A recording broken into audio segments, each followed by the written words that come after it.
If you shouldn't put all your eggs in one basket, what do you do with only one basket and one very big egg? Hi, everyone. Today I'm here with Talaria Co-CIO Hugh Selby-Smith to unpack the Talaria Quarterly June 2026 Investment Insights. Welcome, Hugh. Nice to be here, Al. Thank you. Okay, this quarterly opens with a striking observation that for many investors, what looks like a spread of risk in their portfolios has actually become a single bet. This is not a marginal change, but a significant transformation of the diversification landscape. What do you mean by that? Thanks, Al. Well, what we highlight in this quarterly is that if you look going back to the mid-90s, so 1995, the percentage of total assets that were positively correlated or correlated over 50%, so highly correlated with the S&P, was less than 40%. Fast forward to today, and that's around 90%. So $9 of capital per every 10 is very highly correlated to the outcome of the S&P 500. And so people are far less diversified than they were if you look back, say, that 30-year period. And what are the asset classes we're talking here? So we're talking about bonds, we're talking about equities, emerging market equities, developed market equities outside the US. We're talking about hedge fund strategies. We're looking at REITs, corporate credit. So a whole range of really significant asset classes that traditionally gave you diversification and differing drivers of return are now positively correlated. And that means that you're running a far bigger portfolio risk than you would have in that period in terms of building overall portfolios for clients. And that bet we're talking about, is that AI? It's not only AI, but it's predominantly AI outside of sovereign bonds. And really how we look at that is the movement of developed market equities is really driven by a very, very narrow cohort of AI-linked securities, be that the hyperscalers that people are very aware of, or the picks and shovels companies that are really benefiting from the tremendous growth and expenditure building out the AI infrastructure. It's harder to ascertain specifically with unlisted assets, but the movement of their listed equivalents is very directionally, strongly correlated with that AI trade as well. What are the, challenges of assuming such a big bet to be correlated so highly to this new technology? And what does history tell us about that? Yeah, well, the first thing to say is that this is not a comment on the tremendous opportunities of the technology itself to transform society. What history tells us, if you look at the railways or the internet, for example, in the late 90s, is that the path of tremendous technological change is reasonably uncertain. Hmm. And so it's not to say that there can't be very positive outcomes for investors. Certainly, it's not a comment on the positive attributions that can be contributed to society by these technological changes, but it is saying that history suggests the path and the range of outcomes is highly uncertain, and yet the very correlated nature of a whole range of asset classes and strategies suggests that there's a degree of certainty about the outcome from a financial markets perspective that is not warranted if you look at history. Yeah. Or prudent. Okay, so many asset classes crowded into a single bet. AI investors believe they're diversified because they own the different asset classes, but counterintuitively, they're probably not. Which specifically have become more correlated? Like, people have lots of things in their portfolios. What are the ones that are striking to you? Well, in no particular order. I mean, emerging market equities used to give you real diversification from developed market equities, and that is no longer the case because clearly some of those large constituents are subjected to AI like everybody. So that correlation has strikingly gone up within equities. I think secondly for me is hedge fund strategies. So they had they're in many instances now over 80% correlated to the outcome of the S&P 500, whereas of course the strategy itself is meant to cushion downside and provide that diversification benefit. And that is less and less the case given those correlation figures that I'm talking about. I think within private markets as well. So if you go back to listed private equity equivalents, say 20, 25 years ago, they had very, very different drivers. whereas on many estimates now, around 40 to 45% of the capital employed over the last 8 years from private equity has been into some of the industries that the market is concerned about will be the most disrupted, notably software. And then we've seen the rise of private credit over the last decade. And, that's harder to ascertain within individual portfolios, but in aggregate, estimates are around about 22 to 32% are directly exposed to financing this AI build-out. So whilst it looks like you're in different asset classes, private equity, private credit, emerging market equities, the S&P, that's a portfolio of different assets. Actually, they've got the same factor around this very uncertain part of the future return profile as AI kind of rolls out and gets deployed in the world. Okay, if we step back a bit, for decades, the standard diversification solution was the classic 60/40 portfolio. Why do you believe this is becoming less effective? Well, very big picture, it's worth looking back over the last 125 years. And actually, there's been more time spent where equities and bonds have been positively correlated than negatively correlated. So when they're positively correlated, they move in the same direction. So they're not giving you that diversification benefit. Yeah. Recent history up to about 2020, so really from the mid-90s, well, late 90s to about 2020, there was a negative correlation. And this really gave rise to the 60/40 portfolio, because when one asset class went down, the other asset class went up. And so overall, the performance of the portfolio was very, very, was smoothened and volatility was reduced. And of course, you were able to generate absolute returns irrespective of which asset class in the 60/40 was doing well. Mhm. What we've seen since 2020 is a reversion to that positive correlation that we've seen more often than not over the last 125 years. So that means that you're not getting the diversification benefits. And I guess the best example of that was in 2022. You saw the largest drawdown in a 60/40 portfolio since the Second World War. And broadly, that captured pretty much all of the kind of drawdown in the S&P 500. So that's the best possible example. And indeed, of March this year, when we obviously saw a rise in geopolitical tension and the oil price take down markets, there was no diversification benefits. Bonds sold off at the same time as the equity market. So that's the big picture in terms of why no longer you can rely on that. What's the underpinning philosophically for why that might be the case? It's really just a function of the absolute level of government debt out there. I've been saying in several client meetings recently that, if I was to go in and say, listen, I'd like to borrow, $40 million, go to the bank and they say, well, what's your expenditure? I say $7 million a year. Well, how much do you earn? $5 million a year. Well, what interest rate would you like on that borrowing? And I say about 4.5%. Of course, there's absolutely no way any financial institution would lend me that money. Change the million for trillion, and that is what the US government is asking investors to wear effectively. So there is no basis under which the coupons and the bonds that people are being asked to invest in can actually be satisfied by the earnings, which in this case is really the tax take, relative to expenditure in the US. And that's true of other developed markets, sovereign bond markets as well, all around the world. So this is a regime change in terms of what's happened in markets and where the US in particular is now. So the question becomes, will this current regime be here to stay? You've outlined in previous quarterlies why this is likely. Linked to that, you argue diversification matters more today than it has in decades. And why is that? So, yes, we've explored this over the last 4 to 6 quarterlies. I guess very big picture, we've gone through a period for the majority of the investment horizon over the last 35 years that was really dominated by globalization. And what do we mean by that?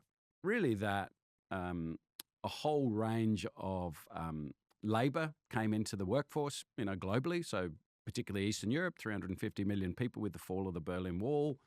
Most notably China, obviously, where it came through into the World Trade Organization and that fairly famous speech in 1994 by Deng Xiaoping saying, making money in and of itself is not a bad thing. And what that meant is that you had a lower and lower cost of production. And so actually corporate profitability rose and rose. They were able to produce goods at a cheaper and cheaper rate. So gross margins went up. There's a lot of offshoring happening. 100%. And so you got this nominal cash flow off assets was much, much better than you would have anticipated if you were looking forward in the early 90s. At the same time, there was this recycling of this capital, so the global monetary system, so the rules by which we do trade, this recycling of capital that had a persistent demand for government securities, which pushed down government bond yields Hmm. and therefore the cost of financing. And of course, with lower and lower costs of production, there was a deflationary impulse that really flowed through the globe over that period of globalization. And that was positive for all assets. I mean, Finance 101, if you know the rate of return that you want, the price that you pay is simply a function if you have visibility on the nominal cash flows that come off that asset and the cost of finance. If you know those two things perfectly and you know the rate of return that you'd like, you know exactly the price to pay for that asset. Yep. So all assets benefited tremendously from that. So the key thing really from that period in the mid-90s onwards wasn't so much the choice of asset class, honestly, Al. It was actually remain invested to the greatest level that you can afford, preferably with leverage. And we've got in the quarterly actually just showing the different asset classes, and all asset classes did really particularly well, from Australian property, for example, or global property. We saw that in REITs, obviously, from the mid-90s. We've seen that in global equities. Bonds as well did relatively well because of this deflationary impulse. So the key thing wasn't diversification, albeit that smoothed the journey and it helped you stay invested. So I don't want to say that it wasn't important, but the key thing was to own assets. That was the key thing in the greatest quantity that you could afford and with the greatest risk tolerance relative to leverage that you were prepared to bear. So, because that's not where we are now, diversification becomes a much more important part of an investor's consideration. That's absolutely right. So now we're in a situation that can be marked, from 2016, 2020, and we're still going through this, which is renegotiating the rules of global trade. So with all these positive impacts of globalization, and let's not forget the tremendous reduction in global poverty that took place, these were, the assets went up, employment and so on. There was also structural imbalances that grew. So I've already touched on the absolute levels of debt have never been greater in history, really, around the world. But also, of course, you got this mismatch of supply chains. So, for example, China had about 3 to 4% of the global manufacturing base in the early 90s. That rose to about 36, 37%. And of course, that had tremendous impacts on different countries and kind of different workforces. And so that's had a political impact. Yep. And you've seen returns to capital versus returns to labor ferment in populism around the world, in a lot of disgruntled people who are, working hard and feeling like they're not getting ahead. And that's changing the political landscape. Yeah. So all of that means that period of nominal cash flow growth continuing to go up and cost of finance going down is now being challenged, and we're trying to renegotiate our the basis of global trade. And of course, that has been characterized as deglobalization. So we're seeing tariffs, we're seeing barriers to entry into specific markets. We're seeing incentives to reinvest in local manufacturing in many places in the world. And of course, there's a recognition after COVID as well that it's important that you're not just singularly dependent on one supplier and a very long supply chain. So this onshoring. Now, all of that on the margin is more inflationary rather than deflationary. The energy transition, the build out of manufacturing capacity, real wages having to go up because where labor is now producing goods is in higher cost regions. That's the ultimate aim of the policies that we're talking about. Yeah. And so all of that means, at the very least, you're unlikely to see a continued widening of the gap between the financing costs and the nominal cash flow growth. So that means very different assets are likely to do well. But crucially, it means, given today's starting valuations, when there's an overlay of that and the singular bet on this uncertain future about the rollout and implementation and economic returns associated with artificial intelligence, that you must diversify to take into account a whole range of potential outcomes, none of which anybody knows. Yeah.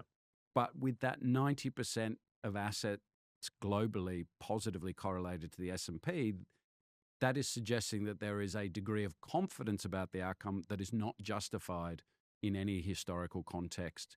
And the absolute downside, because of today's starting valuation, is not insignificant. Yeah, great. One of the most interesting sections of the paper, and one that's often underappreciated, is your discussion of the path of returns. Why should investors care about that rather than just long-term outcomes? Yeah. Well, we work in an industry where we talk about point-to-point returns. We and every other person involved in managing other people's money, shows 5-year returns, 10-year returns. But that's not the lived experience of any saver. The path absolutely matters. The smoother the path as well allows you to be able to stick on the process of compounding your wealth over a long period of time. Quite often, large drawdowns, volatility, and so on forces many people, because of the discomfort they experience in that volatility, to make decisions that they don't have to make. So that's the first reason that the path to returns is very important. I think the second key thing is that it does really depend on starting valuation. As value investors, we would say that. From today's Schiller PE in the US, you've never seen a positive nominal return, Right. let alone real return. And we're talking about a higher inflation environment, but you have never seen a positive nominal return over 5 or 10 years. Yeah. So you need to diversify, because you need to look for other opportunities to be able to generate real absolute returns in an environment that history suggests is going to be very difficult if you're just exposed to the largest markets in the world, and the US equity market in particular, and the derivatives of that we've talked about because of the correlation. And then the third key thing is actually the smoother return allows you also to take advantage of opportunities when they present themselves, and they will come up. It's very easy to forget, because equity markets have had a strong run over the last 10 years and 5 years, that there are periods where having a smoother path allows you to take advantage of tremendous opportunities, and that's the real key to being able to then compound and take to get assets at a cheap valuation and be able to compound for the long term.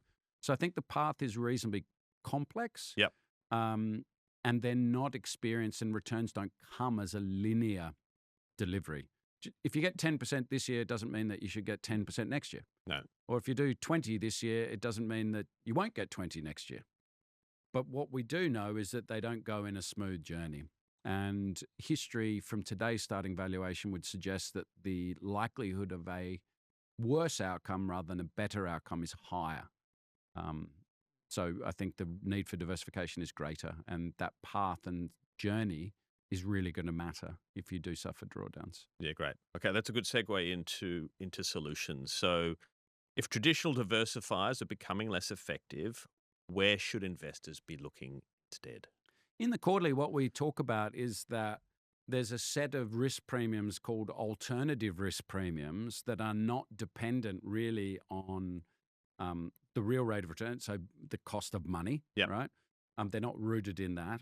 And really, they derive their returns from structural elements within markets or from structural elements associated with behavior. And those two things can continue to generate positive absolute returns irrespective of the market backdrop, because they're really taking advantage of spreads within the structure of the market, or because of that behavior. Examples of such would be things like trend following, which has a very good track record, has a very low correlation actually to the S&P 500.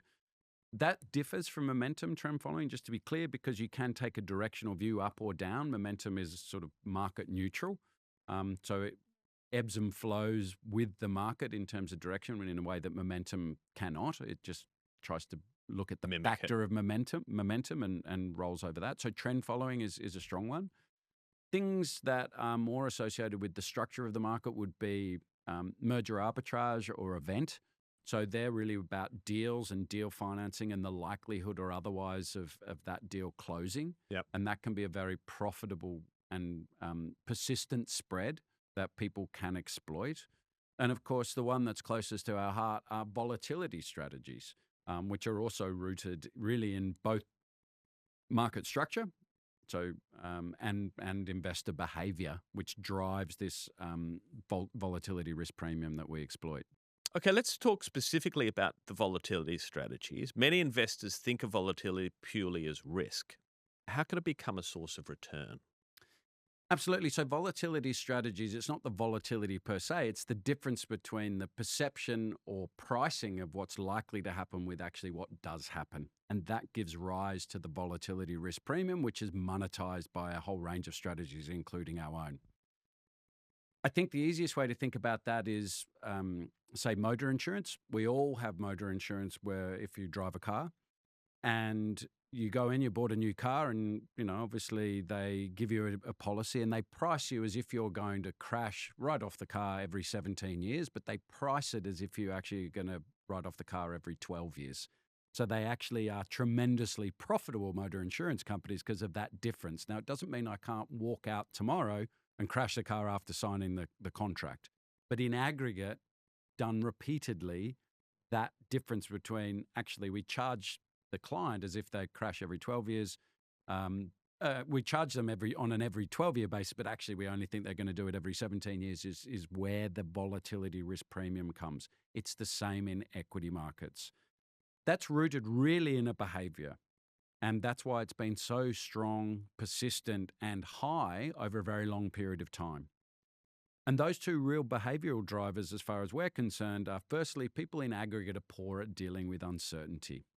Okay, so there is a natural affinity with paying some money to have a certain outcome. And people are not very good at pricing how often that outcome is likely to happen. And so you're actually paying money away. And that's kind of what the car insurance analogy is showing you. And the second key thing, and I think we've all lived this at various moments in our life, is the pleasure derived from making $100 compared to the cognitive discomfort of losing $100 is very, very different. With losing $100 a lot more painful relative to the pleasure derived, and therefore you overcompensate by trying to insulate yourself from the outcome that you might lose $100. And they're really the two behavioral drivers within equity markets that give rise to the volatility risk premium. That's the loss aversion that Kahneman and Tversky spent a lot of time on. Yes, exactly right. That's exactly right. So we're not very good at cognitively and rationally thinking about those outcomes in odds and probabilities. We actually price that emotionally, and therefore overpay in effect, and that's what we monetize. And many strategies that exploit the volatility risk premium monetize. Finally, if there's one message investors should take away from this paper, what do you think it is? I think it's examine the exposures within the portfolio assets you have on behalf of clients. Don't stop at the classification level. Look at actually the underlying level, because I think the factor risk within that is much greater. What's the factor risk? A particular outcome coming to pass. Yep. And if it doesn't come to pass, then actually where you think you're diversified, you're going to suffer drawdowns in multiple asset classes that are meant to diversify. And the second key thing then is to look at truly decorrelated or uncorrelated strategies to add them into client portfolios, because you will be able to withstand the uncertainty that comes whichever way that plays out over the coming year or 5 years. So look for truly decorrelated or uncorrelated sources of return. And we think the most compelling areas of those are strategies that are rooted in the alternative risk premiums that I talked about. Thanks, Hugh. A timely reminder that perhaps not all baskets are as different as they seem. Many thanks. Thanks, Al.